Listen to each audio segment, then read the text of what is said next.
Atau begini, siapa yang bersedia bisa angkat tangan saja.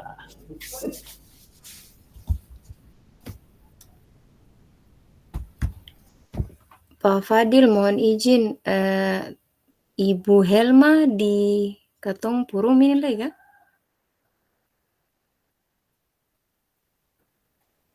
Iya, Ibu. Ibu Helma juga masuk. Ibu Helma.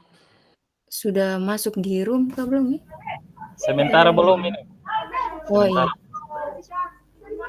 Kira-kira untuk moderatornya siapa? Atau saya saja yang bertindak sebagai moderator nanti? Gimana? Disetujui atau gimana? Setuju Bapak Fadil. Disetujui saya. Bungkus. Setuju Pak Fadel, setuju. Baik, nanti saya akan bertindak sebagai moderator. Kemudian untuk presentasi yang nantinya untuk presentasi bertugas sebagai presentasi siapa? Ibu, kalau saya mengusulkan Ibu Rifda. Ibu Rifda, iya. Silakan ditanggapi dulu. Ibu Rifda, bagaimana jadi? Ibu Rifda Oke, bersedia? Bapak Bisa ya? Fadil, bersedia. Bersediakah? Siap, Ibu Rifda bersedia. Kemudian notulennya siapa ini? Notulen. Catatnya. Ibu female gimana? Bisa notulen, Ibu? Oke, boleh. Boleh, notulen. Kemudian yang akan bertindak sebagai yang nantinya bisa menjawab masalah-masalah yang akan muncul. Pak, yang lainnya ya, begitu ya. Tersisa ada Pak Arisandi Salem, Ibu Kirana, sama nantinya tadi Ahmad itu, Ibu Ahmad, apa namanya? Elma ya. Baik Pak Fadel. Nah, jadi mungkin nantinya yang pastinya ketika menjawab kita bisa saling berkolaborasi untuk menjawab. Melengkapi saja. Pak Fadil. Ya, saling melengkapi. Presenternya siapa? Presenter. Mohon izin presenter. Ada presenter lagi ya? Ya, presenternya siapa? Kira-kira siapa ya presenternya? Saya kasih masukan ini. Maksudnya kalau misalnya yang sebagai untuk presentasinya saya, lalu untuk memberi tanggapannya siapa? Untuk yang memberi tanggapan. Bagian kelompok. Ibu female bisa minta bantuannya untuk sebagai notulen bisa. Kalau menurut saya antara saya dengan Bapak Arisandi Salem ini, kalau misalnya mau diberikan saya untuk memberi tanggapan, berarti Bapak Ariandi Salem ini sebagai ini pemateri. Atau memberi tanggapan mau kasih apa ini? Yang terpenting di sini adalah suatu diskusi itu dia bisa berjalan secara mulus, bagus, aktif, itu tergantung pada moderator. Moderator yang menghidupkan diskusi. Jadi didukung oleh pemberi tanggapan. Ya, dan penjawab. Jangan Kalau sampai begitu, kita Pak, lalainya di situ. Baik, Bu. Kalau begitu Pak Arisandi Salem sebagai ini aja ya, apa namanya? Yang menyajikan bahan kita ya, apa? Presentasi. Untuk yang mempresentasikan. Bisa Pak Ari. Oke Pak Fadel, siap. Siap. Ibu female tolong diagendakan itu, maksudnya ditulis ya. Iya. Moderatornya saya, nanti Ya, presenternya Ibu. presenternya siapa? Ibu Elma Ahmad. Ibu siapa? Yang tersisa itu kan ada Ibu Helma ya. Helma. Pemberi tanggapannya siapa? Ibu Rida. Oh, bisa. Ya. Ibu Rida pemberi tanggapan untuk yang nantinya menjawab permasalahan-permasalahan. Penanya? Yang lainnya nanti ada Kirana Ali. Penanya siapa? Nah, ini siapa? ada Ibu Firana. Firana Ali. Kirana. Lalu penjawab, Itu Ibu. tadi pemberi tanggapan itu Kak Ibu? Ada tanggapan. pemberi tanggapan itu beda dengan penjawab. Pemberi Betul. tanggapan ini Katong kan cuma 6 orang, Bu. 6 orang saja. Cuma 6 orang, jadi semuanya katong sudah dapat tugasnya masing-masing. Jadi kita ulang, yang pertama moderatornya kita sendiri, kemudian Pak Arisan Disalem itu yang nantinya Pemateri. pemateri atau presentasinya, yang menyampaikan presentasi. Kemudian Ibu Rida sebagai pemberi tanggapan atau merangkap yang penjawab. Kemudian Ibu Female itu notulen atau sekretaris. Kemudian Ibu Firana Ali, Ibu Helma tadi ya, presenter ya. Iya. Presenter tadi Ibu Helma Yanti Ahmad. Kemudian Ibu Firana tadi apa Ibu? sudah tahu Penanya. Nanya. 2, 3, 1, ada 6 kan? Kalau ada Iya, 6 6. itu pada dasarnya pembagian pertama ada moderator, ada presenter, ada pemberi tanggapan, ada penanya, ada penjawab, ada notulen atau penulis. Jadi pas terbagi dalam 6. Pas. Cuma tadi Pak Fadel membagi pemberi tanggapan sama dengan penjawab, padahal pemberi tanggapan itu dia berbeda dengan menjawab. Kalau gabungkan penjawab dengan pemberi tanggapan berarti kurang 1. Kurang 1. Iya. Terus Ibu Firana Kita tadi penanya. bisa dipasang di mana nih? Penanya. Tadi kita penanya, Kak. Sudah. Penanya. Oh, Begini, pemberi kita mulai dari awal saja. Moderator. Kita tulis Iya, dulu iya, iya. moderator siapa? Iya. Moderatornya siapa? Pak Fadil. Pak Fadil. Pak Fadil. Kemudian presenternya siapa? Ibu Presenternya siapa? Ibu Helma tadi. Ibu Helma. Ya, Ibu Helma. Ibu Helma. Helma. Pemberi tanggapan siapa? Beta toh? Ya, Ibu Rifda. Ibu Rifda di penjawab saja kayaknya ya.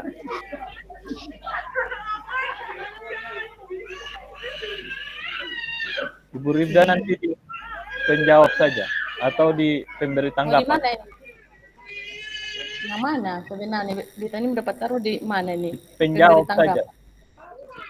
Nanti Oh, maksudnya beta di penjawab. siap Penjawab. penjawab. Nah, dapat pindah taruh Pak Adil ini. Iya, ente kan multifungsi. Pemberi tanggapannya siapa? Ibu Firana Ali. Kirana Ali. Penjawab pemberi tanggapan. Notulen penulis.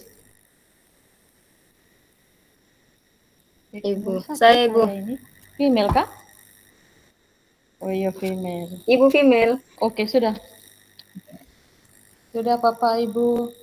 Lanjut. Pak Arya. Pak Ya, Ari pemateri. pematerinya. Atau yang memberikan Pemateri. mempresentasikan Pemateri. materi. Pak Ari. Pak Ari. Iya, iya. Ya. Ya, oke.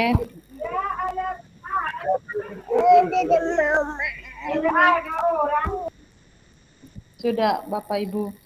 Jadi moderator, saya baca ulang lingkupannya. Moderator itu Pak Fadil, presenternya Ibu Helma, pemberi tanggapannya Ibu Firana Ali, penjawabnya adalah saya sendiri, notulen atau penulis adalah Ibu Female, dan pematerinya adalah Bapak Arisandi. Demikian Bapak Ibu, nanti baru kita kirimkan lewat WA.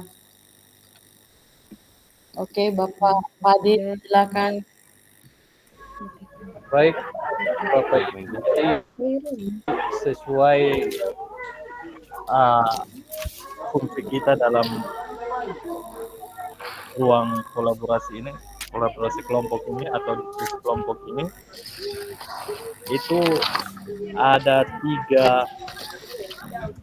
tiga hal yang akan kita paparkan, kita bahas dalam kelompok ini. Yang pertama menyangkut dengan kekuatan konteks sosiokultural ya, Maksudnya tadi kan disampaikan oleh Ibu Fasil dalam kelompok diskusi ini yang akan kita lihat tentang 3 hal. Ya. Ya. 3 hal itu yang pertama Apa kekuatan konteks Apa kekuatan sosio-kultural di daerah Anda yang sejalan jalan dengan dengan pemikiran pikiran kehadir. PHD. Itu yang pertama. Jadi bagaimana kita sepakati katong satu-satu, katong bahas satu-satu poinnya dulu atau bagaimana nih? Maksudnya kalau memang dalam konteks yang paduan kerja kelompok ini ada 3 pertanyaan ya kita bahas 3-3 nanti dalam 6 calon yang ada di dalam sini masing-masing akan memberikan tanggapan ya. Nanti siapa duluan nanti kita melihat yang angkat tangannya di situ Bapak Fadil untuk ambil alih sekaligus sebagai moderator untuk sekarang ini, kegiatan sekarang ini, walaupun Bapak sebenarnya moderator berikutnya. Jadi saya mulai dengan siapa ini Bapak Fadil? Silakan Bapak Fadil mulai sudah supaya kita orang bisa presentasi karena mengingat waktu. Jangan sampai kita. Iya, Katon dikasih waktu berapa ya? 75 menit. Iya. Kalau Boleh, memang boleh, kita boleh. ya. Baik. Kemudian terima kasih saya bisa ambil alih langsung. Jadi Ibu Female dimohon langsung fungsinya bisa dijalankan Ya. saja. Baik, Jadi Pak. Siap. bisa buat catatan-catatan sekalian Bu ya. Bisa Ya. menulis kira-kira apa yang nanti kita sampaikan gitu, disepakati. Jadi ini kita berkolaborasi dulu, nanti sepakatnya seperti apa baru ditulis Bu. Gitu. Oke, kita yang di bagian pertama tuh kita akan sama-sama membahas tentang apa kekuatan konteks sosio-kultural di daerah Anda yang dengan pemikiran Ki Hajar Dewantara. Kira-kira Sudah berapa? gambarannya itu sosio-kultural di daerah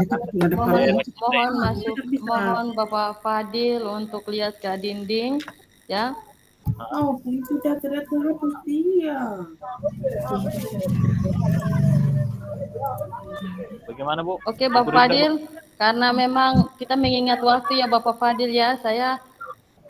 Bapak Fadil silakan mengizinkan siapa yang presentasi duluan berdasarkan tadi yang saya sudah. Silakan. Ya. Yang kira waktunya saya berikan kepada siapa yang mau presentasi duluan. Ibu Ya. Rida bisa duluan. Ya, terima kasih. Saya akan presentasi duluan. Nanti Bapak Ibu yang lain silakan melanjutkan dari hasil presentasi saya. Terima kasih. Assalamualaikum warahmatullahi wabarakatuh. Bapak Ibu CGP yang saya hormati, terutama hormat saya kepada Ibu PP, Ibu Darmayanti Karmen. Terima kasih sudah bersedia mendampingi. Kita melihat pada penugasan kelompok untuk paduan kerja kelompok yang telah dibagikan oleh Fasil dengan bobot 3 pertanyaan. Dengan pertanyaan pertama adalah apa kekuatan konteks sosiokultural?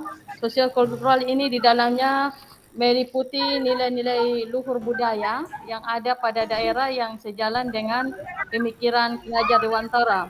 Yang kedua adalah bagaimana pemikiran Ki Hajar Dewantara dapat dikontekstualkan, disesuaikan dengan nilai-nilai luhur kearifan budaya daerah asal yang relevan, menjadi penguatan karakter sebagai individu sekaligus sebagai anggota masyarakat pada konteks sosial budaya di daerah Anda. Sedangkan pertanyaan ketiga adalah sepakati satu kekuatan pemikiran Ki Hajar Dewantara yang menebalkan laku murid di kelas atau sekolah Anda sesuai dengan konteks lokal sosial budaya di daerah Anda yang diterapkan. Mungkin untuk lebih kita bisa menjelaskan karena mengingat jaringan untuk Ibu Helma, tolong nonaktifkan dulu suaranya. Iya. Oh iya, maaf Ibu, maaf ya Ibu. Maaf ya Ibu ya. Terima kasih Ibu. Iya. Oke. Saya akan presentasi pertama. Apa kekuatan konteks sosiokultural yang menyangkut dengan nilai-nilai budaya di daerah Anda sejalan dengan pemikiran Ki Hajar Dewantara? Bapak Ibu yang saya hormati di sini, kalau kita berbicara tentang pemikiran Ki Hajar Dewantara, itu konteks sosial yang ada pada Ki Hajar Dewantara itu dia meliputi religis, budi pekerti, kreatif, toleransi, gotong royong, dan kerjasama. Kalau secara khusus kita melihat bahwa pendidik ini artinya dia menuntun. Anak-anak hidup dan tumbuh sesuai kodratnya sendiri, merawat dan menuntun tumbuhnya kodrat itu. Yang tadi sedikit dijelaskan oleh Ibu Fasil, yang saya sempat ambil, guru ibarat petani, anak-anak bagaikan biji jagung yang ditanam di lahan yang subur, mendapatkan sinar matahari dan pengairan yang baik, maka akan menghasilkan bibit yang berkualitas. Berarti tonggak dasarnya itu adalah Bapak Ibu guru. Kalau dikatakan guru diibaratkan seperti menanam bibit jagung. Artinya, Bapak Fadil, tolong suaranya dulu. Artinya, budi pekerti watak karakter adalah perpaduan antara gerak, pikir, perasaan, dan kehendak sehingga menimbulkan semangat. Nah, yang saya pembahasan pertama ini, kalau kita berbicara tentang konteks sosial nilai budaya yang ada pada daerah, berarti kita berbicara itu yang pertama daerah yang kita tempati ini. Pertama kita berbicara mengenai nilai-nilai luhur budaya. Nilai luhur budaya ini yang kita kaji, kita semua tahu orang Banda. Secara universal kita semua tahu bahwa nilai-nilai budaya, luhur budaya ini satu antara lain di antara yang ada dalam kitab pengkajian masalah religius. Permasalahan religius yang ada, artinya yang ada pada Kecamatan Banda khususnya daerah Banda, itu kita semua tahu tarian Cakalele. Cakalele ini identik dengan religius.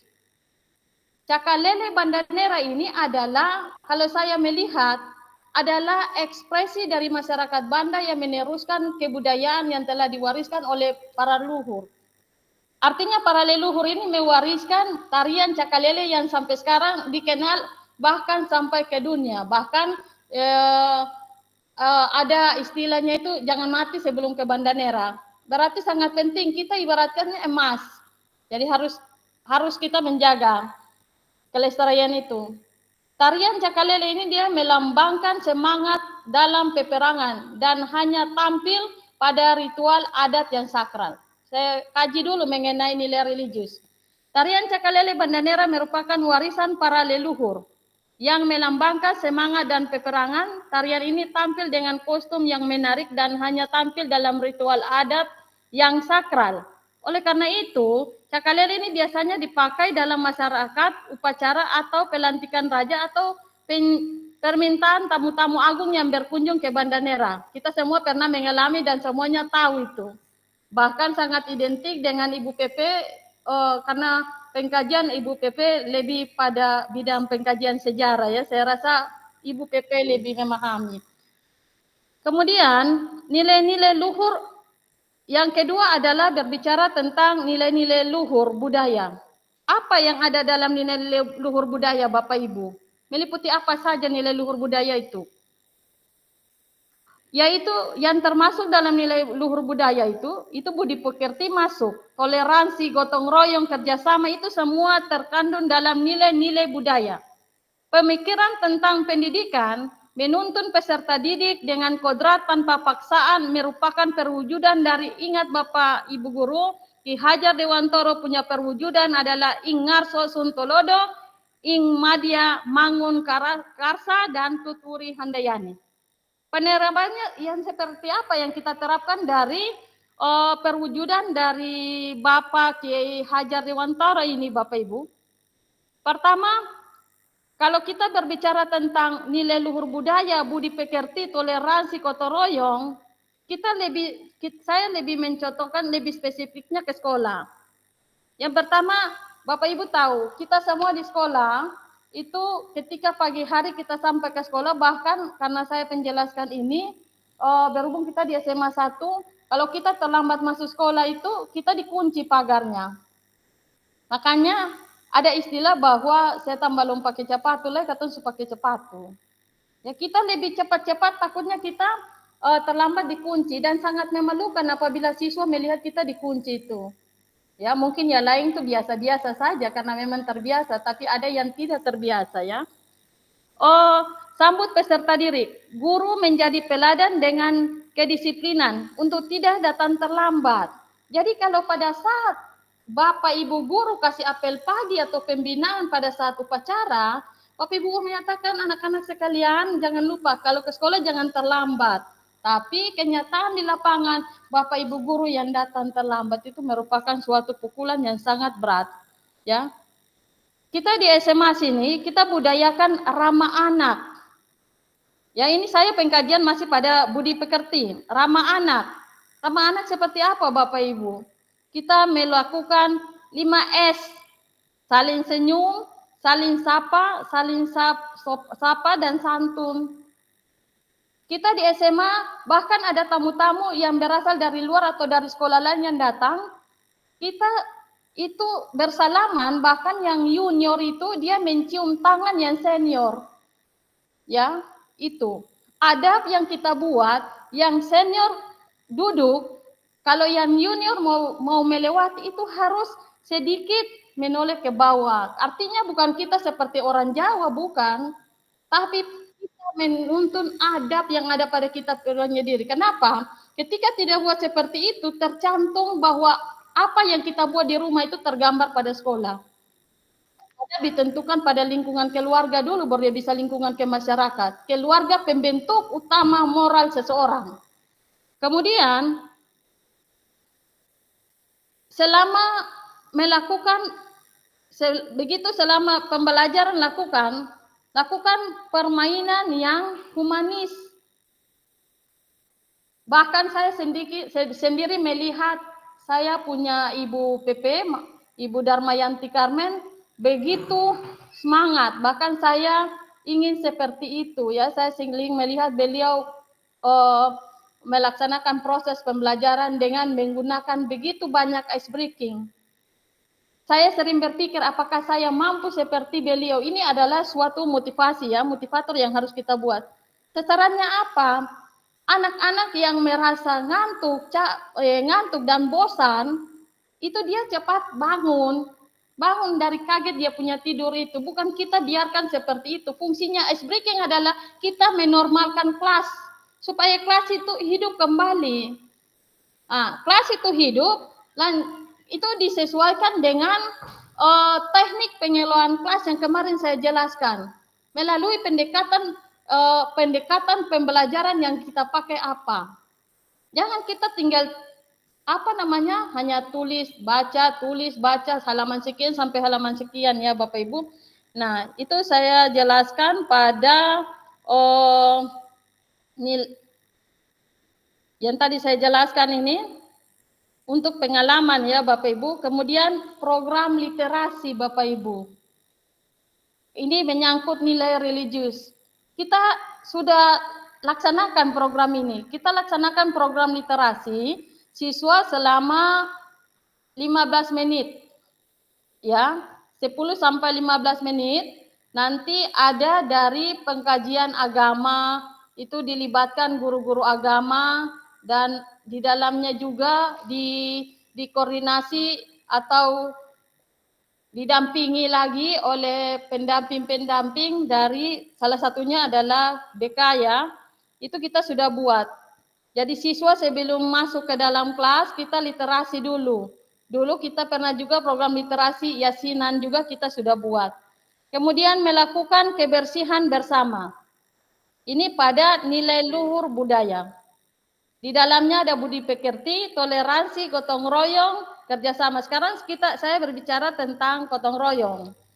Gotong royong ini dia masuk kepada konsep kebersihan bersama.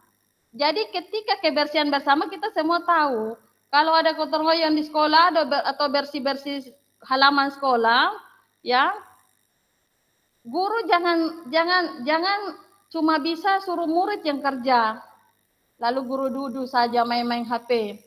Artinya itu dia tidak ada penyetaraan antara siswa dan guru. Ya, nama kerjasama gotong royong itu harus dilibatkan sama-sama supaya guru juga ikut andil dalam melaksanakan kebersihan sesuai dengan semboyan Ing Madya Mangunkarsa di tengah membangkitkan semangat dari pelajar itu sendiri, Bapak Ibu guru. Jadi kalau kita mau suruh siswa, katong lain harus sama-sama. Itu orang Banda bilang begitu. Jam Bapak Ibu guru suruh siswa, lalu Bapak Ibu guru tidur-tidur di kelas, Bapak Ibu guru lalu pi jual es, cuma baterai subasri kabalong. Nah, itu contoh orang Banda bilang begitu. Ya, Bapak Ibu. Kemudian ketika kita dalam proses pembelajaran, ya, saya bukannya sedikit ini, tapi dalam suatu proses pembelajaran kalau kita masuk mengajar ini biasanya di bawah meja guru itu kotor banyak, itu pasir-pasir. Bahkan siswa punya makanan-makanan itu walaupun kita sudah pembinaan setiap hari guru jaga buang sampah pada tempatnya, tapi tetap saja siswa buang sampah di bawah laci meja. Jadi kalau guru itu dia perhatikan kelas, maka dia tidak masuk dengan pembelajaran. Dia suruh dulu siswa angkat sampah-sampah kotoran yang ada. Bikin betul dulu kelas. Kelas yang nyaman baru kita bisa belajar. Saya tidak bisa belajar yang nyaman kalau kelas itu dia kotor. Apalagi siswa ada makan. Ya, seperti itu Bapak Ibu guru. Ini kita berbicara tentang etika, ada toleransi, gotong royong dan kerjasama. Ya. Kemudian Bapak Ibu maaf, saya pengkajiannya saya akan kaji tiga poin itu dulu. Kemudian melakukan pembelajaran yang inklusif. Misalnya memberi kesempatan kepada peserta didik untuk berdiskusi dan mengajukan pertanyaan atau ide dan mengarahkan peserta didik melakukan hal yang positif dan kreatif. Kita mengajarkan mereka toleransi dengan guru agar tidak membeda-bedakan murid dengan latar belakang peserta didik sesuai dengan semboyan Tuturi Handayani. Karena begini implementasinya di lapangan itu biasanya ada siswa yang broken home orang tuanya, ada siswa yang orang tuanya berhubung karena ekonominya tingkat tinggi. Bapak Ibu guru kalau ada permasalahan walaupun yang salah ini ekonomi tingkat tinggi, cuma karena orang tuanya ini berbobot, yang satunya tidak salah, tapi memang anaknya ini sering bermasalah, ya kita tinggal X lari ke anak yang bermasalah saja. Atau ada kelas-kelas yang kita lewat bahwa kelas ini kelas tambang-tambang, kelas ini kurang ajar. Bahkan di lapangan siswa menyatakan bahwa ibu katuran juga minta supaya bisa sama dengan kelas sebelah, karena bapak atau ibu guru juga bilang kata katung itu nakal. Katung itu tambang. Tapi ketika kita terjun ke dalam ambil secara perlahan-lahan, ternyata dorang juga mau belajar. Yang dorang jadi masalah ini karena dorang tidak ada penyetaraan. Karena ada sifat membanding-bandingkan antara kelas satu dengan kelas lain. Antara anak ini hidup orang tua begini, yang satu orang tuanya begini. Itu tidak boleh sama sekali itu. Karena tidak sesuai dengan semboyan Tuturi Handayani ya Bapak Ibu. Kemudian yang ketiga, saya pengkajian nilai luhur budaya. Di dalamnya sini kita pengkajian tentang kreatif. Oh, kalau kreatif ini Bapak Ibu, kita di sini selalu menjalankan Bapak Ibu. Berhubung saya juga masuk ke dalam tim ini nih, kreatif. Kata kreatif ini secara etimologi ini menurut bahasa Inggris aslinya to create, yang berarti membuat atau menciptakan. Berarti kalau kita melihat dari kalimat membuat atau menciptakan ini berarti dia masih bahan dasar, belum diolah. Nah, Bapak Ibu beta rasa pemahaman sudah sampai di saya punya penjelasan ini.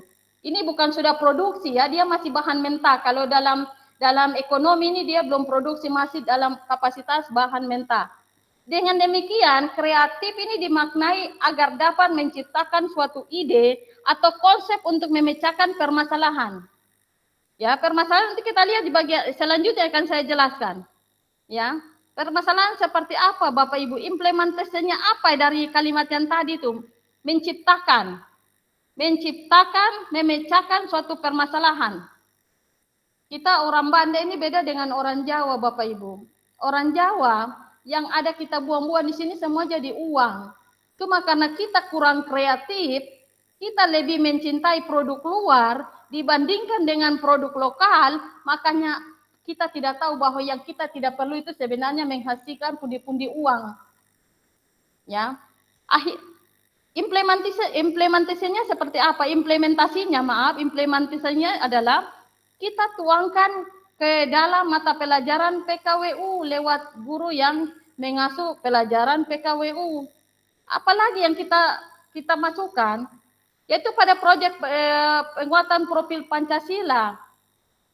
Apa yang dihasilkan dari situ Bapak Ibu? Siswa membuat keranjang. Nah, keranjang dari bahan dasar sampah plastik didaur ulang, membuat takiri, gai-gai, ada yang plastik-plastik kotor di luar membuat jadi bunga, atau sampah-sampah daun-daun yang sudah membusuk. Saya lihat di sini ada guru biologi, Bu Perawinda Latukonsina, bahkan mereka membuat ekoenzim. Hasil dari ekoenzim itu kalau kita melihat seperti apa namanya, kita beli ini nih yang untuk cuci piring Sunlight, tapi berbeda karena Sunlight itu sudah masuk ke dalam pabrik tingkat tinggi. Ekoenzim ini diproduksi oleh kita punya anak-anak sendiri. Mereka menjual hasil itu. Satu botol yang aqua besar itu 20.000, kita beli. Kenapa? Ketika mereka datang ke saya beli walaupun dia berbeda dengan Sunlight. Kenapa? Kita tidak boleh menjatuhkan siswa dan tidak boleh kasih patah siswa untuk berkreasi, Bapak Ibu guru. Dijual menghasilkan uang. Diperoleh dari apa? Kulit lemon yang busuk, daun-daun yang busuk, itu dikelola oleh orang biologi dan sudah terjadi kemarin. Dan kita sudah pameran hasil itu. Kemudian, hal ini kita dokumentasikan apa yang kita buat terkait dengan P5 atau dalam PKWU, Bapak Ibu. Mau kemana ini? Kita punya akreditasi membutuhkan bukti-bukti ini, Bapak Ibu. Jadi ketika kita praktekkan, jangan cuma praktekkan, simpan, lalu buat dia punya pelaporan. Nanti ketika kita punya sekolah untuk akreditasi kita bisa memasukkan, kita punya tugas-tugas ini sebagai barang bukti atau bahan bukti ekonomi kreatif. Itu masuk sekali Bapak Ibu, karena kemarin kita di tim itu. Kemudian, yang kedua adalah pengelolaan sumber daya berkaitan dengan kearifan lokal potensi daerah. Apa yang dihasilkan daerah kita? Kita tahu Banda merupakan penghasil terbesar untuk perikanan, kelautan meliputi perikanan dan potensi lokal untuk daerah baik itu pala maupun cengkeh. Kalau kita melihat bahkan Bapak Ibu lihat banyak kuli pala yang dibuang sebaran saja ketika petani mengambil pala. Kita tidak menyadari itu. Bahkan ada juga kurang menyadari. Ya. Padahal sebenarnya pengolahan buah pala ini bisa kita kelola menjadi manisan pala basah, pala kering, serai, sirup pala dan lain-lain. Bahkan kemarin waktu kita P5 semester ganjil kemarin itu terkait dengan potensi lokal daerah. Ada kelompok-kelompok yang langsung turun observasi ke tempat penyulingan untuk pembuatan minyak pala yang didampingi oleh mereka punya ibu-ibu pendamping P5 tersebut. Hasilnya itu dibuat bersama, ya, lalu pamerannya kita tampilkan kemarin. Kemudian pengolahan ikan asin dan abon. Ya, itu semua bisa dirangkum dalam P5 dan dituangkan dalam pameran P5 dipublikasikan. Hasilnya kita dapat, bahan dasarnya dapat diolah, hasilnya mendapatkan uang, barang buktinya bisa digunakan sebagai akreditasi sekolah, menguntungkan Bapak Ibu. Jangan kita mau akreditasi sekolah berkata orang jalan cari foto taka-takaruan tanpa jualan ini, padahal sebenarnya aturan lalai terhadap hal-hal itu. Kemudian saya pengkajian maaf Bapak Ibu, saya sedikit terangkan sedikit banyak. Saya pengkajian yang soal nomor 2. Bagaimana pemikiran Ki Hajar Dewantara dapat dikontekstualkan sesuai dengan nilai-nilai luhur kearifan budaya daerah asal yang relevan menjadi penguatan karakter murid sebagai individu sekaligus sebagai anggota masyarakat pada konteks lokal sosbud yang ada pada daerah kita. Ya. Tantangan Berbicara tentang konteks lokal sosial budaya punya tantangan Bapak Ibu. Kenapa? Kemajuan iptek tantangan terberat adalah pengaruh dari media sosial. Kadang-kadang ada sekolah yang memberikan kewenangan siswa untuk datang bawa HP, tapi itu merupakan suatu tantangan. Memang ada dampak positif dan ada dampak negatif ya. Yang kedua, konteks sosial budaya di daerah itu yang berdasarkan karakter murid, krisis teladan yang berasal dari orang tua. Banyak sekali di sekolah krisis teladan yang berasal dari orang tua. Ini baru saya jelaskan adalah dia punya tantangan yang terjadi. Yang ketiga adalah faktor lingkungan anak yang berasal dari masyarakat dan lingkungan keluarga. Yang keempat, faktor lingkungan sekolah yang berasal dari bapak ibu guru. Yang kelima, mudahnya mengakses kebutuhan dengan teknologi berdampak sikap individualisme. Solusinya apa dari 5 faktor yang saya jelaskan tadi? Kemajuan iptek merupakan tantangan terberat, yaitu pengaruh dari media sosial. Ya, apa yang harus kita buat? Solusinya seperti apa? Pembiasaan dimulai dari kelas guru menerapkan metode pembelajaran yang berkonteks pada kegiatan yang bisa memunculkan rasa tenggang rasa. Ya, ini biasanya kalau semester ini banyak yang punya tenggang rasa juga banyak ya dari sisi kemanusiaan. Iyo karena kemarin dia mama kasih beta ini, dia pu bapak ada hubungan keluarga dengan beta ini, beta bisa taruh dia nilai 60, kemarin dia mama bawa pisang dan sebagainya. Ini merupakan rasa tenggang rasa yang sangat berlebihan pada ini yang saya jelaskan. Yang kedua, budaya krisis teladan yang berasal dari orang tua. Jadi Bapak Ibu, kalau anak itu dia nakal di sekolah, itu tidak sepenuhnya kita salahkan Bapak Ibu guru ya.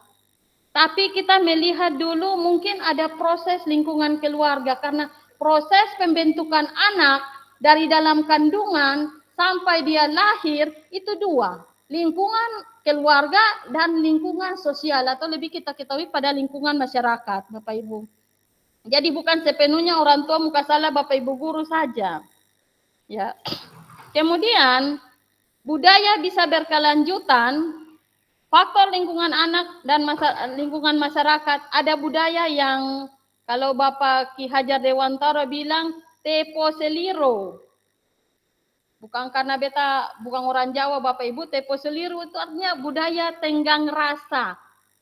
Dalam budaya tepo seliro ini, kadang-kadang kalau kata dengar ini apa ini tepo seliro? Padahal tepo seliro ini budaya mencintai dan menyayangi anggota keluarga, sekolah dan masyarakat.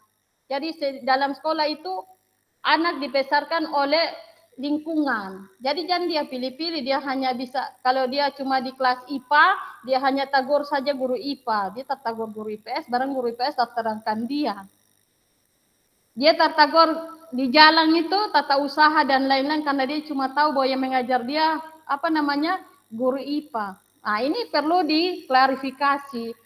Mau tata usaha, mau guru IPA, mau guru IPS, kita adalah lingkungan keluarga yang dipadukan. Kita tidak bisa dipisahkan. Kalau dipisahkan berarti dia tidak bisa berkesinambungan Bapak Ibu. Itu berbicara tentang bagaimana pemikiran kontekstual yang dinilai luhur kearifan budaya berdasarkan Ki Hajar Dewantara. Kemudian kebiasaan sumbangan suka duka.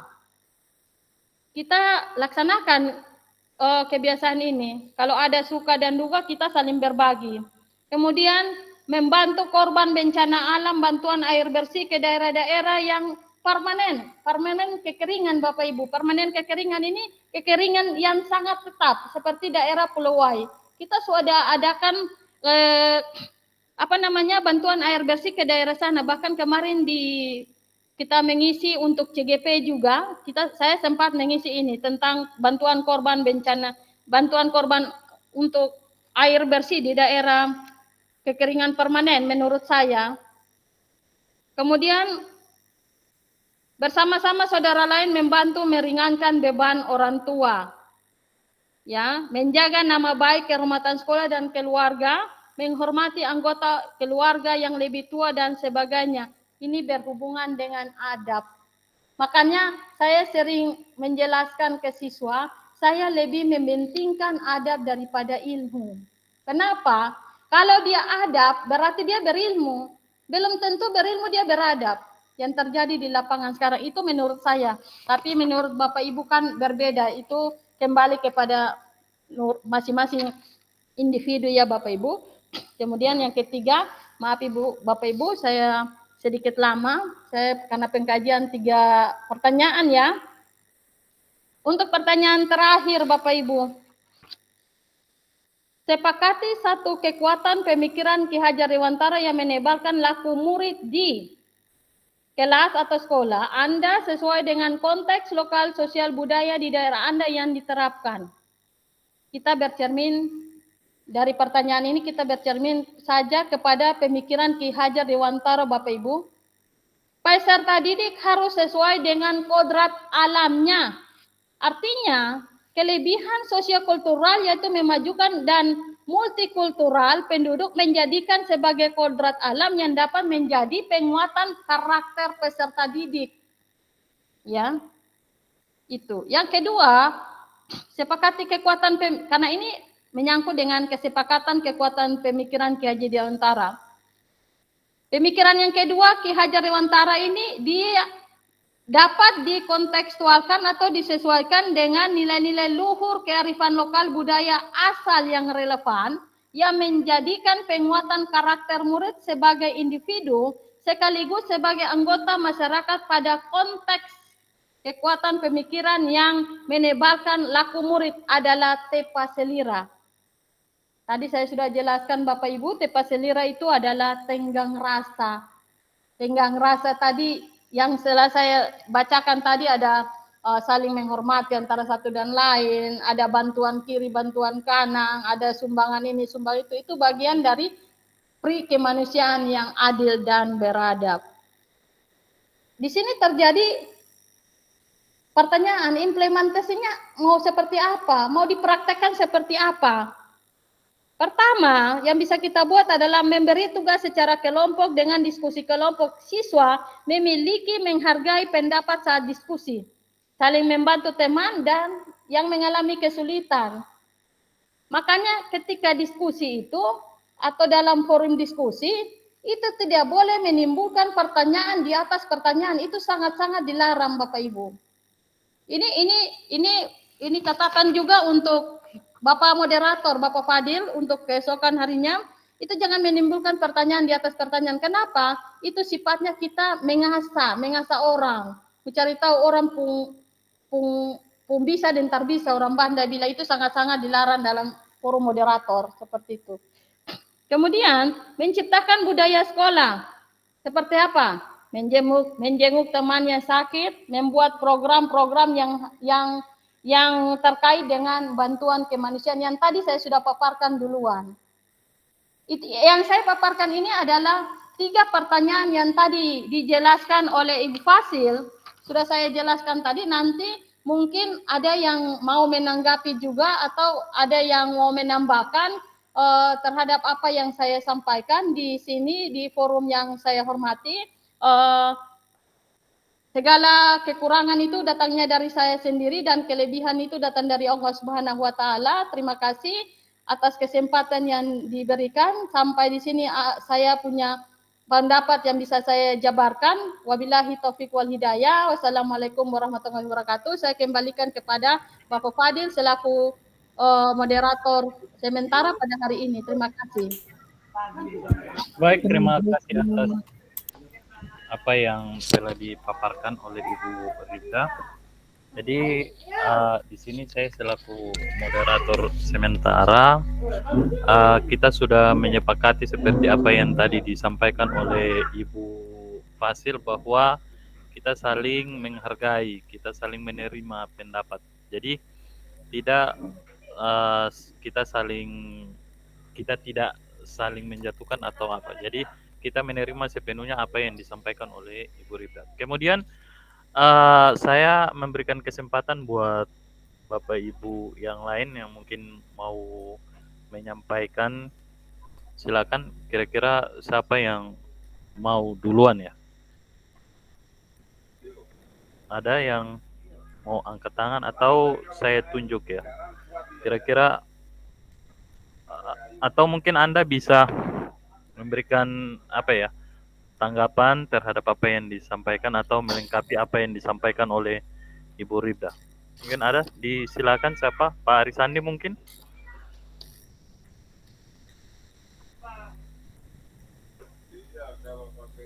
Ibu Fimelia, mungkin ada yang mau disampaikan, Bu?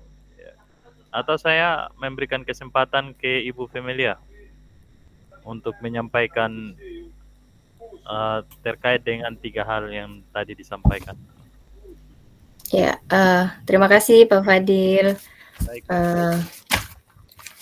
Mungkin Beta menambahkan saja yang sudah disampaikan oleh Ibu Rifda tadi, sudah mewakili tapi memang mungkin ada dari Bapak Ibu guru lainnya yang punya pemikiran yang lain. Mungkin Beta sedikit menceritakan saja kalau yang untuk yang pertanyaan pertama, kekuatan konteks sosiokultural di daerah Anda yang sejalan dengan pemikiran KHD yang tadi ada 3 konsep yang disampaikan oleh Ibu Rifda tentang 3 konsep dari KHD, yaitu Ingarso Sungtulodo, Ingmadia Mangunkarso, dan Tutwuri Handayani. Kalau kita lihat dari 3 hal ini, memang apa yang disampaikan oleh Ibu Rifda tadi masing-masing sudah mewakili dari arti 3 konsep ini. Untuk yang pertama itu ada Ibu Rifda menyampaikan tentang pembiasaan positif. Mungkin Beta cerita sedikit untuk di SMK 3 itu, walaupun kita belum menerapkan kurikulum merdeka, tetapi dasar-dasar dari kurikulum merdeka kita sedikit perlahan-lahan kita sudah menerapkannya. Salah satunya yang Ibu Rifda bilang tadi ada ramah anak tentang 5S tadi. Kemudian ada program kita untuk yang sosiokultural lebih ke arah penguatan karakter. Jadi mungkin Bapak Ibu sendiri tahu dari mulai tingkat SD, SMP, sampai SMA, SMK itu siswa kita yang sekarang itu berbeda dengan yang dulu waktu kita masih sekolah. Karakter ini mungkin sekarang sudah berbanding terbalik mungkin dengan antara yang dulu sama yang sekarang. Memang kita tidak bisa menyamakan, tetapi kan itu bisa menjadi dasar untuk kita akhirnya membuat metode pembelajaran di kelas yang bisa membangkitkan semangatnya anak-anak sekarang begitu. Karena kalau kita dulu begitu guru masuk langsung fokus. Dapat lihat Bapak Ibu guru saja dari jauh sudah kotang. Tapi kalau untuk siswa kita sekarang, bahkan kalau kita masuk sampai di kelas pun masih ada yang berbicara, bahkan sampai ada yang tidur, ada yang sibuk dengan ceritanya mereka sendiri begitu. Jadi kalau kita di SMK itu ada program dari hari Senin sampai hari Sabtu. Program yang dicanangkan oleh sekolah yang diusulkan oleh Ibu pimpinan kami. Kebetulan beliau adalah guru penggerak juga. Jadi beliau menyarankan di program Senin sampai Sabtu itu sebelum pembelajaran, jadi kita ada apel pagi sama apel siang. Jadi apel saat masuk sama apel pulang.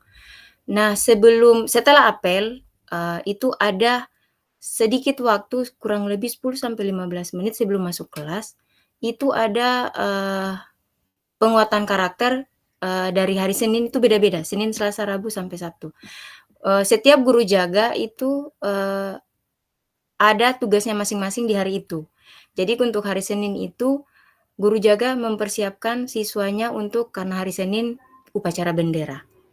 Jadi kalau upacara bendera Bapak Ibu ketahui sendiri itu menguatkan karakter anak dalam mencintai tanah air. Karena di upacara bendera itu juga kita menghormati para pejuang bangsa Indonesia yang sudah memperjuangkan bendera yang warnanya 2 saja, itu sampai akhirnya bisa dikibarkan.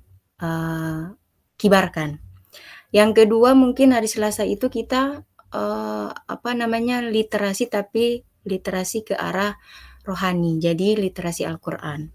Ada literasi Al-Quran dan juga ada pengisian, kebetulan guru yang ditempatkan pada hari Selasa sedikit memahami tentang agama. Mungkin di SMK itu hampir 99% agamanya Islam. Ada sekitar satu orang saja yang beragamanya non-Muslim. Yang satu orang ini kita alihkan kebetulan ada guru kita yang memang gurunya non-Muslim, jadi kita arahkan siswa yang non-Muslim ke guru yang non-Muslim. Jadi dia benar-benar hari Selasa itu mendapatkan literasi tentang keagamaan.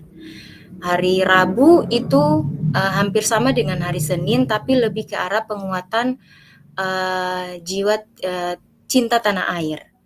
Kalau hari Kamis itu literasi baca buku. Jadi kita membiasakan siswa untuk membaca. Di hari Kamis itu bacaannya itu dari mereka sendiri. Jadi kita menyuruh siswanya, guru jaga hari itu menyuruh siswanya. Hari Rabu itu guru jaga mengingatkan untuk siswanya di hari Kamis untuk membawa bacaan apapun. Tapi memang bacaannya kita pilah juga. Jadi di hari Kamis itu benar-benar membaca. Terus di hari Jumat ada penguatannya dengan sesi olahraga. Jadi ada senam pagi di setiap hari Jumat. Dan hari Sabtu itu gotong royong. Jadi sebelum masuk kelas kita membersihkan lingkungan kurang lebih 10 sampai 15 menit. Jadi itu mungkin bisa kita gunakan untuk penguatan karakter. Memang kecil, kadang kalau kita lihat, setiap hari begini terus, tapi lama-kelamaan itu akan tanpa disadari akan membuat siswa atau murid itu di alam pikirannya mereka itu, oh iya ini sudah terbiasa, karena dibiasakan jadi terbiasa begitu. Bisa karena biasa begitu. Jadi untuk sosiokultural mungkin di Banda sini kan kalau kita zaman dulu sangat menghargai orang yang lebih tua. Jadi begitu. Untuk penguatan karakternya itu sendiri mungkin dibiasakan seperti itu, dan setiap siswa yang masuk di dalam lingkungan sekolah itu kita memperbiasakan untuk mencium tangan, Bapak Ibu. Jadi mencium tangan, begitu ada guru langsung cium tangan. Nah, terus memang tidak semua siswa merespon dengan baik, tapi kita membiasakan begitu. Membiasakan, tapi ada unsur paksa sedikit supaya memang kalau siswa sekarang itu kalau kita ada yang bisa diambil dengan orang Banda bilang deng lombo-lombo bisa, tapi ada yang mesti deng karasa diki. Jadi kalau ada yang memang katong dengan bahasa yang baik, pakai bahasa Banda sendiri, pakai bahasa Indonesia yang baik, tapi siswa kadang tidak mendengarkan begitu. Bahkan lebih bodoh amat yang ibuku omong. Tapi ada siswa yang kita satu kali kita bicara, satu kali kita omong, itu langsung dengar begitu. Jadi Bapak Ibu, itu mungkin untuk yang pertama, beta lebih ke arah tadi. Terus ada tadi juga yang Ibu Rifda singgung soal PKWU. Kebetulan kita di SMK itu untuk mata pelajaran PKWU ini didapat di kelas 11 dan kelas 12. Untuk kelas 10 itu belum dapat. Tetapi dari sekolah kita masukkan ke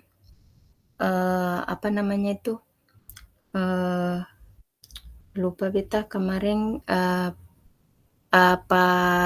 guru mata pelajarannya itu memberikan tugas untuk kelas 10 karena memang belum dapat mata pelajaran, tapi kita membiasakan dari awal, yaitu dikasih bibit. Mereka dikasih bibit, 1 orang 1 bibit, kemudian ditanam selama 1 semester. Jadi bibitnya adalah bibit, apa namanya itu, lupa, apa namanya, paprika, maaf Bapak Ibu, paprika. Memang masa tumbuhnya 3 sampai 4 bulan itu sudah tumbuh, dan memang, sangat bagus sekali karena mereka dikasih kepercayaan di situ oleh, guru tersebut. Memang kita dibuat 1 tim sebenarnya Bapak Ibu, dibuat tim, tapi, yang dipimpinnya oleh, Pak guru mata pelajarannya. Jadi beliau kasih 1 orang 1 bibit, kemudian kita ada bertiga, gurunya ada bertiga, kita dibagi 3, terus dibagi kelompoknya, siswanya juga dijadikan 3. Kita sebagai koordinator berfungsi untuk melihat sekaligus membimbing, karena memang dasarnya kita memang bukan orang PKWU, memang bukan orang pertanian, tetapi kita sama-sama belajar tentang bagaimana dikasih kepercayaan selama 1 semester untuk menanam 1 bibit dan sampai panen. Jadi dari mulai mereka cari tanahnya itu seperti apa, itu kita cari sama-sama. Waktu itu kita diberikan 1 hari, di hari Sabtu untuk membuat proyek itu. Jadi kita bertiga dengan anggotanya masing-masing dengan siswanya itu mencari dasar tanahnya dulu di sekitaran SMK saja, karena memang bibit untuk menanam itu butuh dasar tanah yang baik, yang bagus. Itu sudah dikasih kayak prosedur oleh Bapak guru mata pelajarannya. Jadi saya dan teman saya itu hanya mengikuti prosedur itu, kemudian mengarahkan siswanya untuk mencari dasar tanah dengan kandungannya apa saja, begitu. Kemudian dalam 1 semester itu kita terus membimbing, terus saling berkoordinasi dengan muridnya sudah sampai di mana, karena itu diminta untuk dari mulai pembibitan 1 minggu sudah bibitnya sudah berkembang sampai di mana.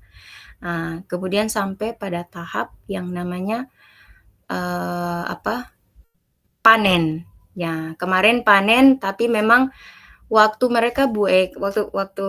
kita buat program itu pas waktu libur, dan pada saat masuk itu tanamannya ada yang memang dirawat oleh siswanya selama liburan, tetapi ada yang memang mati benar-benar tidak bisa tanamannya tidak bisa tumbuh. Tapi kita sampai ke panen. Jadi panennya itu paprika hijau, tapi waktu dia sudah tua atau sudah bisa dipanen itu paprikanya warnanya merah. Nah, itu Bapak Ibu untuk PKWU. Nah, kalau untuk sampah, kita sudah pernah membuat Bapak Ibu pengolahan sampah, tetapi belum sampai ke tahap yang lanjut. Memang kita sudah buat programnya, tetapi memang belum sampai ke tahapan lanjut. Ya, terus yang kedua, Bapak Ibu, untuk bagaimana pemikiran KHD dapat dikontekstualkan sesuai dengan nilai-nilai luhur budaya daerah asal yang relevan dengan penguatan karakter murid sebagai individu sekaligus. Mungkin Beta di sini kalau untuk dikaitkan dengan penguatan karakter yang sesuai dengan KHD, kita sudah sedikit tadi mungkin kembali ke kurikulum mereka itu kan ada P5 Bapak Ibu. Secara garis besar mungkin Beta belum paham sampai ke sana, karena baru tahun ini katorang SMK 3 itu baru menggunakan kurikulum merdeka. Tapi memang dari semester genap kemarin itu kita sudah dituntun untuk mengarah ke kurikulum merdeka, yaitu Merdeka Belajar.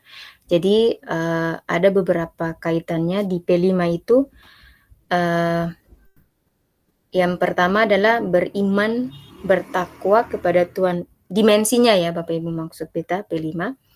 Beriman, bertakwa kepada Tuhan Yang Maha Esa dan berakhlak mulia. Terus kemudian mungkin dari P5 ini ada beberapa yang kita sudah membiasakan untuk siswa. Di antaranya yaitu tadi beriman, berakhlak mulia. Kemudian di sini juga kita punya program, di SMK itu punya program. Kebetulan saya pembina OSIS. Jadi kemarin saya di semester genap saya mengarahkan anggota OSIS atau OSIS untuk membuat program, karena saya lihat siswa ini banyak yang sudah melupakan Bapak Ibu. Bahkan kalau kita menyuruh mereka untuk berdoa, itu ada yang sudah dengan khusyuk berdoa, tetapi ada yang main-main. Padahal kalau kita lihat SMK itu kan tingkat yang sudah mereka remaja tapi sudah mengenal yang mana yang baik, yang mana yang tidak baik. Tetapi ada saja siswa yang pada saat berdoa itu masih menganggap remeh. Kayak biasa saja Bapak Ibu, berdoa itu ya berdoa saja. Ada yang mau tertawa, ada yang mau bicara pada saat berdoa. Karena program tadi yang kita canangkan, di apel pagi itu ada doa, dan apel pulang juga ada doa bersama begitu. Jadi saya membuat program itu, mengarahkan OSIS untuk membagi siswa semua dapat. Jadi dalam jumlah siswanya diganti. Jadi setiap hari itu beda-beda siswa. Jadi dia tanggung jawabnya pada saat di hari itu dia bertugas. Jadi dia di apel pagi dia menyiapkan teman-temannya. Jadi di situ kita melatih siswa untuk kepemimpinan. Jadi dia mengarahkan teman-temannya untuk apel, terus ada jiwa kepemimpinan dan juga kalau di PBB ya, kalau di angkatan itu PBB, jadi disiapkan siswanya walaupun tingkat SMA, SMK, tetapi ada sebagian siswa yang tingkatan itu masih belum paham tentang PBB. Jadi di situ kita membiasakan setiap hari Bapak Ibu, ya setiap hari selama jam sekolah, pagi dan siang. Jadi pada saat datang dan pulang. Nah, terus kemudian dia juga bertanggung jawab untuk membaca doa. Nah, Bapak Ibu, baca doa ini kadang kita menyuruh mereka membaca doa yang banyak diketahui oleh yang muslim ini, siswa yang muslim, itu Al-Fatihah. Jadi setiap kali disuruh untuk membaca doa, itu pasti Al-Fatihah yang mereka baca. Nah, terus saya melihat, wah, pada saat disuruh membaca doa belajar saja Bapak Ibu yang lebih singkat daripada doa surah Al-Fatihah, itu ada yang tidak bisa sama sekali. Jadi saya membuat program itu niatannya supaya, karena hampir sebagian besar di SMK itu adalah siswa muslim, jadi saya merasa bertanggung jawab begitu. Kalau kok dibilang Islam, tetapi untuk doa yang sekecil itu pun ada yang tidak bisa sama sekali Bapak Ibu. Nah, makanya program saya waktu itu sampai sekarang pun, dari mulai semester ganjil kemarin saya diangkat jadi pembina OSIS, saya buat program itu Bapak Ibu. Jadi membagi siswa semua rata, setiap harinya dia tanggung jawab. Oh, hari ini dia bertugas nih, tanggung jawab. Jadi tanggung jawabnya adalah memimpin teman-temannya, kemudian membaca doa. Jadi baca doanya saya sudah arahkan Bapak Ibu. Pagi itu baca doanya harus doa belajar. Nah, kemudian yang pulang itu doanya adalah surat wal asri. Ya, Bapak Ibu. Jadi sudah ditentukan sekali supaya membiasakan siswanya terbiasa untuk membaca doa begitu Bapak Ibu. Karena kalau kita suruh baca doa kadang berdoa mulai itu langsung diam di dalam hati saja. Nah, pada saat kita ulas, ternyata banyak yang hanya mengetahui tentang doa ini ya tadi itu surah Al-Fatihah. Ya itu Bapak Ibu. Jadi kalau untuk yang tentang berakhlak mulia di sekolah saya sudah menerapkan itu. Kemudian bergotong royong juga bukan setiap setiap minggu atau setiap bulan, tetapi pada saat ditentukan untuk kita bersih-bersih lingkungan karena SMK itu banyak lingkungan yang kosong. Jadi banyak taman gitu Bapak Ibu, rumpuh banyak. Jadi kalau kita tidak bekerja sama dengan siswa untuk mengharapkan orang yang membersihkan itu kewalahan. Jadi kita membagi siswa di saat tertentu, saatnya kita untuk membersihkan lingkungan sekolah, ya kita mengarahkan siswa untuk sama-sama bergotong royong. Jadi seperti yang Ibu Rifda bilang tadi, memang di sekolah saya masih dapat yang sama, Ibu. Pada saat gotong royong, ada guru yang memang merasa, memang kalau gotong royong namanya juga gotong royong, berarti bukan hanya siswanya, tetapi gurunya juga. Nah, itu di sekolah saya masih ada yang guru yang masih tidak bersama dengan siswanya, hanya menyuruh saja, kasih bersih yang ini, kasih bersih yang itu, gitu saja, Pak. Tapi memang Bapak Ibu, ya. Bu Female, Bapak Ibu yang lain mohon perhatian, waktu Bapak Ibu sudah selesai dan Bapak Ibu diarahkan untuk kembali ke ruangan utama. Ya. Baik, bagaimana Pak Moderator? Baik Bu. Mungkin itu saja. Baik Bu Fasil, makasih atas informasinya dan teman-teman yang lainnya. Karena memang sudah ada aba-aba dari Ibu Fasil, maka saya berpikir apa yang sudah kita diskusikan, walaupun masih beberapa yang menyampaikan, tapi mewakili kita semua. Jadi Bapak Ibu terima kasih atas apa yang sudah disampaikan. Nanti mungkin kita akan lanjut pada diskusi kelompok untuk besok hari sesuai jadwal nantinya. Bapak Ibu, jadi sekiranya apa yang tadinya sudah kita sepakati terkait dengan